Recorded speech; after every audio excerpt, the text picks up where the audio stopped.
All right, TV Dudes listeners, I am here with composer, writer, voice actor, and all-around exciting and interesting human being, Sam Haft. You know him from his work as the half of the Living Tombstone on YouTube, some pretty famous video game composer, including Five Nights at Freddy's, but probably from our listener group, you'd know him more from Helluva Boss and Hazbin Hotel, recently the hit series on Prime. Hello, Sam. Hi there. So great to talk to you. So Sam, I have just a bunch of questions that I want to get to, but I'll only bother you with a few. I am a fan of Hazbin Hotel and Helluva Boss. I have just finished watching the second season of Hazbin Hotel, and of course, the music is a big part of that series. And I noticed that the Hazbin series has a different, well, not only it has a different style, it's much more Broadway musical than Helluva Boss, but it has a different, I'm not as quite adept with a musical term, but like it has a different rhythm. Like I can almost feel before a song is going to start, like, oh, I think a song needs to go here in a way that is kind of different from Helluva Boss. So I think the first question I want to ask is just, how is Hazbin's production different than Helluva Boss? Well, the way I like to compare the two is Hazbin is the theater kids and Helluva Boss is like the punk kids. That's the way I look at them in terms of the different tonal worlds in which they and Helluva Boss, you know, it's also structurally very different than Hazbin is. I think what you're talking about, where you can kind of feel that a song is coming, is because Hazbin is so written like a musical, where it is taking you from, character point to character point, where it feels like, okay, of course, here is where a song goes.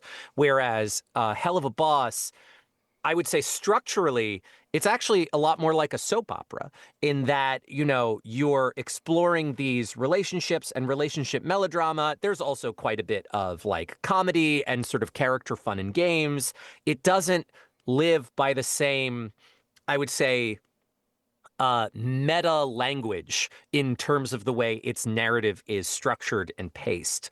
So I totally understand what you're talking about. And yeah, like they really do live in different worlds, not just tonally, but also sort of structurally and in the pacing and the rhythm of the writing. Yeah, I could definitely feel that. Does that mean you are more involved in the writing process for Hazbin, considering that there's a lot of, I want to say, plot and actually character development in the song and composing? I would say yes to a degree. I mean, obviously, Andrew and I don't write any of the scripts for the show, but so much of the storytelling of Hazbin happens within the confines of songs, and that is obviously stuff that we are doing. So we are, I would say, more meaningfully contributing to the story in Hazbin Hotel than we are for Helluva Boss. And that also, that was true in a second dimension on season 2 of Hazbin Hotel, because season 2 of Hazbin Hotel involved us in something that was called the Writers' Summit. So a Writers' Summit is not quite a writer's room. So it's, it's not. Well, it sounds cooler for sure. Writers' Summit. Oh, yes. It was not the writers getting together and writing the episodes, but rather all the writers and Andrew and I as the songwriters and a couple of the producers basically getting on Zoom for a few weeks and over Zoom breaking the story of season 2. So the idea being, what is the grand season story? What are these characters' season stories? How do we divide that into plot points? And how do we distribute those plot points into distinct episodes? And in doing so, how do we pace out songs that are involved in those plot points? So it was really kind of a long series of planning meetings before the writers went off to write the scripts and before Andrew and I went off to start the music. Wow, that's actually, now that you mention it, that's very cool. In an element of production, I actually kind of see the difference between season 1 and season 2. There's a part near the end. I want to say it's the second from last episode where everyone kind of has a callback to a song they sang, and it's layered together at like kind of an ultimate before the credits, like the shit's about to hit the fan moment. Oh, totally. And I had this distinct thing. I'm like, oh man, you have to really know beforehand. I thought like, wow, they must have really known beforehand what they were going to do, because it would take a lot of work to get these songs to blend together in a way that isn't disjointed. Like they bleed into one another without feeling like another song is completely starting. Totally. Yeah. I mean, that is definitely, that speaks to the fact that so much of our songwriting is sort of staggered out chronologically in the series. So we will, let's say, week number 1, we're starting work on episodes 1 and 2. But week number 2, even though we're continuing to work on episodes 1 and 2, we're starting to work on episodes 3 and 4 and that kind of thing. So as we stagger the work like that, it creates the opportunity to already have stuff written by the time we get to later episodes, but also not have the early stuff be done and delivered before we are working on the later stuff. So we're able to tweak early episode songs while we're tweaking later episode songs, but also approach those later episode songs while having, with ideas that are already basically in place from the early stuff. It's a really great system that allows the soundtrack to really feel cohesive and feel like it has an arc, and feel like the songs towards the beginning of the series or the beginning of the season have a relationship to the songs that are towards the end of the season. That's really interesting. I think that gives you a distinct advantage that I would think other production processes don't. I really hope that continues into season 3, actually, then, because absolutely, and that sort of staggered production schedule definitely did continue into season 3, and awesome. We finished the music for season 3. So, and I can tell you, it's fabulous. It really is. I do think we evolve as songwriters season to season. We are at the moment at the tail end of writing the music for season 4. So, wow, we are, I think part of this too is nobody, including us, wants to wait very long between seasons. So, they're trying to get as much production done as soon as they can get it done, to allow for maybe a shorter turnaround time between seasons, ideally. Mm-hmm. Yeah. No, I understand. I forget sometimes how much production there's involved in animation specifically, how much goes into before anything is animated at all. Absolutely. I mean, this is season 1 was the longest pipeline. Season 1, between the time we wrote the songs and between the time the season came out, we had 3 years. Season 2 was a lot less long. I would say the last bit of songwriting we did on season 2 was about 1.5 years ago. Oh, okay. Yeah. So it's, it's accelerating. I hope that continues to accelerate. Oh, speaking of, out of curiosity, does that mean that in the first season, were you writing songs without really knowing who was going to sing them, or was casting done at that point? In the first season, we started writing with an incomplete sense of who the cast was. We had some people that were attached. Some people were still like attaching. For example, Keith David, who, I mean, such a legend. Wow. We were not sure who was going to be Husk when we first started to write season 1. But by the time we got to Loser Baby, which is the big Husk number, we knew that it would be Keith. So, that deal was being locked down while we were working on the songs for the first couple episodes. So we weren't really sure. But, by the time we got to episode 4, Keith was on board, and we were thrilled and also intimidated. Yeah. Unfortunately, because don't see him sing enough, but he is actually a trained singer. I was he's impressed with how Loser Baby sounds. Is just incredible pipes on that man. Absolutely. And something we discovered that we also had no idea about until we started working with him on this show was, I obviously we were familiar with Princess and the Frog and his singing in that. Hmm. I didn't know until he was cast that he has these sort of cabaret nights where he will book out a venue and he will play with a live band and he will sing songs he knows and loves and he will often, of course, sing "Friends on the Other Side" from Princess and the Frog, but all manner of stuff. And once he got cast, I started just seeking as many examples of him singing as I could.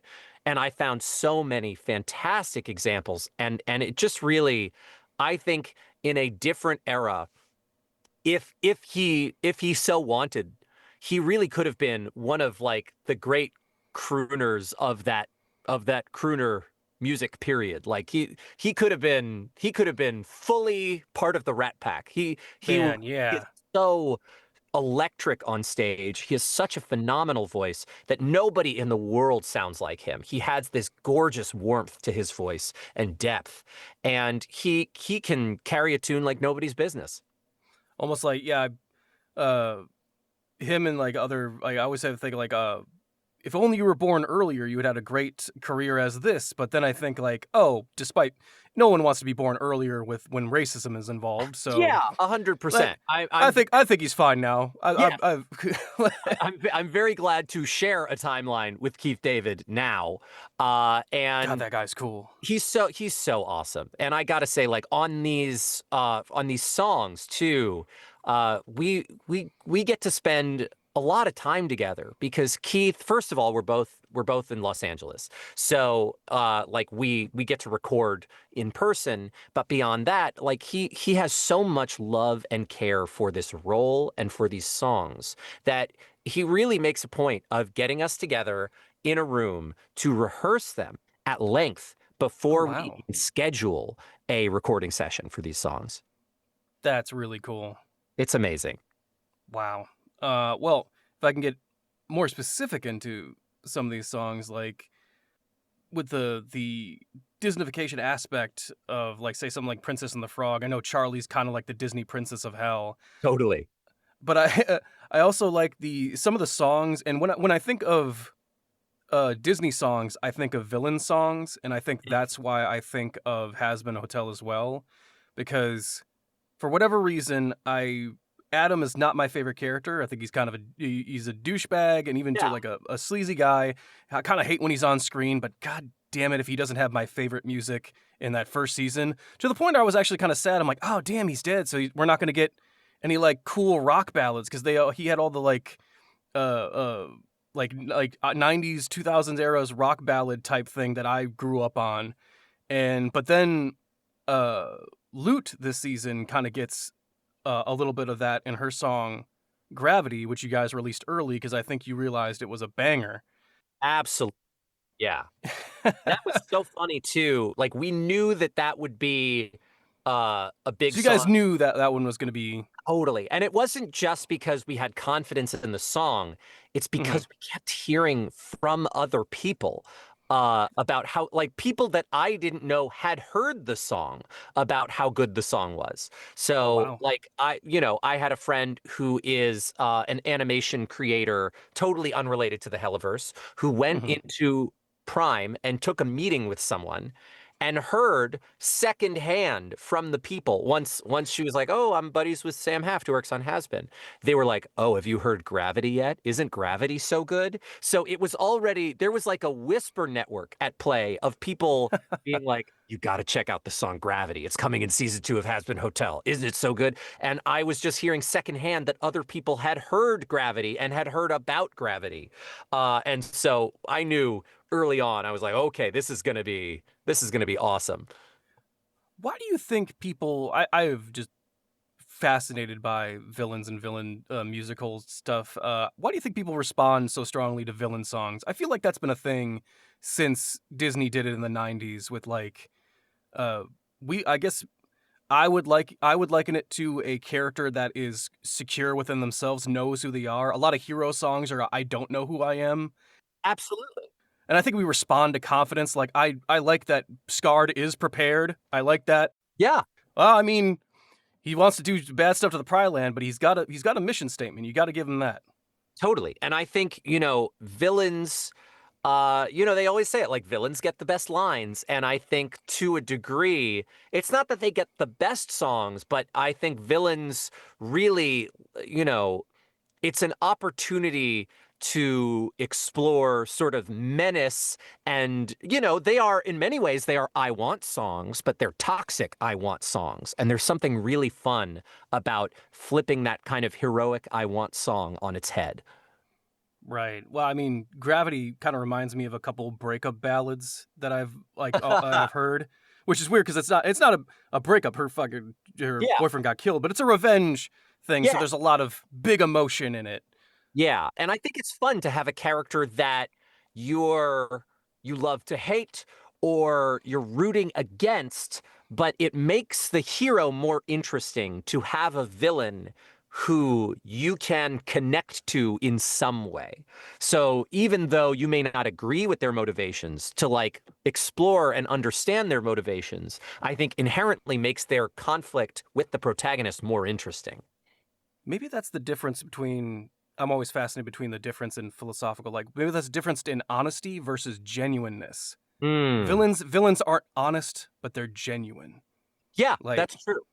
And I think something that I really love about this show so much is that it is such a sincere show. And so most very of hard on the its time sleeve. you are seeing, you're seeing our heroes be sincere, but you're also seeing our villains be sincere. Mm-hmm. Oh, I didn't think about that. That's probably has to do with why it has such a strong reaction and fan base. I feel like Totally. I just saw the special you did for Prime, the live on Broadway special, Oh, that which was so fun. that was crazy. A whole theater full of people just dressed up as I just saw a sea of Alistairs and Adams and Lutz. It was crazy. How was that experience? Just basically experiencing all that live with a crowd. I mean, honestly, I think, first of all, it's a dream. I'm a theater kid, so it's a dream come true to like technically have a Broadway debut. That's super cool. To get into the Majestic Theater, it was unbelievable. I mean, it's a legendary stage on Broadway. It just had Audra McDonald's Gypsy was playing there before, and then before that, it was the place that Phantom of the Opera lived for years, and it had. I actually thought it was kind of part of the theater, the sort of swinging chandelier. Oh yeah. It really is a Broadway icon, and to be able to get into that Broadway icon and fill it up with our songs and our fans and our cast was so exciting. And it was also such a thrill to get to see a new side of these actors. And that feels so silly to say because these are actors who are predominantly stage and Broadway actors. Like, this is the thing they usually do, but it's not the way I usually see them. I usually see them in a voice booth, and getting to appreciate the differences between the way they perform for a microphone and the way they perform for a crowd was so amazing. Like, it was just it because these cast members have also just become my friends. So to a degree, it was a night of getting to see my friends on Broadway, and most of them for the first time. Yeah. I don't think I had seen most of them perform on stage before, in spite of the fact that is the main thing they do. So it Yeah. was just such a treat, and it made me so happy for my friends to just see them doing that. And it also, I was blown away by their talent. I always am, but I was blown away by seeing them in their element in this new way. I couldn't contain myself. Like, I kept coming up to them and I was like, that was so good. You're so good. How are you so good? I couldn't contain the amount at which I just adore these people and adored what they were doing on stage. Yeah. Again, just the idea of animation production. I didn't realize, like, oh yeah, that would be the first time most of you guys would have seen each other perform live. Like, that's uh, an experience you were also sharing at the same time. That's lovely. I love that. really fun. I won't, man. I could ask you Helluva and Hazbin questions all day, but I won't keep you here too much longer. Just one more question. In regards to, you said that you've already wrapped up season 3 for the musical composition stuff. Whose character are you? What character has a song that you are most excited to get audience feedback on when it finally comes out? Oh, I really couldn't say for season 3, but I will say for season 2, my answer for that was was piss. Was with Oh, Cherry Bomb, because Cherry Bomb Pinches, yeah. Pretentious had sung before, although not to that extent. I mean, he's in It Starts With Sorry, and he's just like, it's a short song and he's not in a lot of it. But also Cherry Bomb has never gotten to sing a solo part before at that point. So that was something I was really excited for. I was obviously excited for people to hear Lute in Gravity, because Jessica Vosk is such a titan talent. I mean, she is really one of the best voices in the world. And there were a lot of people in season 2 I was very excited. Kimiko Glenn, what an incredible voice she has, and what an incredible character voice she has as Nifty, and getting to see her wield that in the booth as Nifty was so exciting for Clean It Up. But I do have to say, season 3, I really, anything I could say would probably be a huge spoiler. Okay, well, we'll avoid that at all costs then. Instead, let's talk about anything else you want to promote. Anything else you want our listeners to check out while we have you here? Absolutely. So, as it happens when we write these songs, sometimes we have earlier or alternative versions of these songs that, like, the musical style's a little different, or our approach is a little bit different. And actually, we just got this great opportunity with Amazon and Atlantic to release a couple bonus tracks. And so those have just come out today, November 24th. Oh, wow. On iTunes. And so there is a version on iTunes of the Hazbin Season 2 soundtrack that has these 4 bonus tracks. One of them is an alternative version of Brighter that is, our original approach was almost like an 80s like VHS training video montage sound. It's very kind of upbeat and 80s poppy. Never surrender. Yeah, totally. I mean, like, that's totally the vibe. There's like a whip crack sound on the chorus, because I mean, Brighter in the show is like, to go beat brighter. So Brighter comes after the downbeat, and in this 80s version, it goes to go brighter with that little whip crack. And it lives in this very kind of silly 80s vibe. And so that's one of the bonus tracks. Another one is a totally different approach to Losing Streak, Angel's Cabaret song, which is like kind of, it's treated almost like a contemporary R&B song, and it's like a very different vibe. And another one is actually our original attempt at Piss, a Love Song, where instead of sort of resolving into a power ballad at the end as they join voices, it's a power ballad from the beginning to end. And it has sort of a different Pentious verse in the middle of it. It doesn't have that kind of flashback sequence. It's all very, very different, while you can hear where parts that ended up in the final song started. And the last bonus track is that recap song that we released on socials with Alistair sort of singing the events of season 1. So that is available now. It's $4.99 on iTunes. It's the Hazbin Hotel Season 2 Bonus Demo Edition, I believe it's called.